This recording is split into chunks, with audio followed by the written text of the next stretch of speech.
Welcome to this geometry lesson. Today, we are going to explore the fascinating world of tangent circles.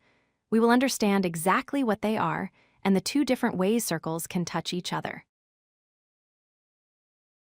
First, let's define our subject. Two circles are called tangent circles if they intersect at exactly one single point. Unlike circles that cross over each other at 2 points or circles that are completely separate, tangent circles meet perfectly at just one spot on their boundaries. There are two main ways this can happen.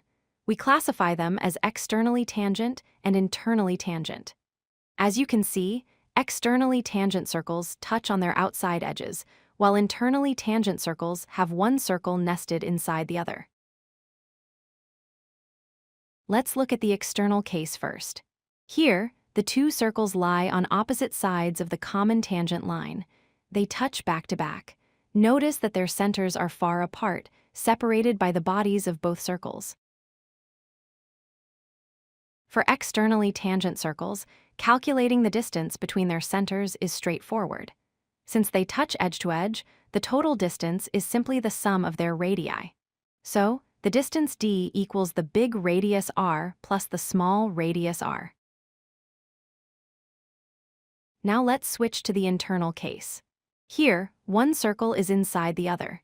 They still touch at exactly 1 point, but now their centers are on the same side of that contact point. The math changes slightly for internal tangency. Because one circle is inside, the distance between their centers is the difference between their radii. The distance d equals the large radius r minus the small radius r. Here is a very important property to remember. For both cases, the point of tangency is always collinear with the centers. That means if you draw a straight line through the two centers, it will pass exactly through the point where the circles touch.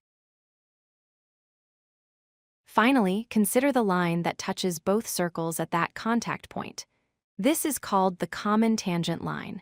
It is always perpendicular, or at a 90-degree angle, to the line connecting the centers. To summarize what we have learned, externally tangent circles touch on the outside, and their center distance is the sum of their radii. Internally tangent circles touch on the inside, and their center distance is the difference of their radii. And in all cases, the geometry lines up perfectly along the line of centers. If you like this video, hit that like button and don't forget to subscribe. Visit codelucky.com for more such useful content.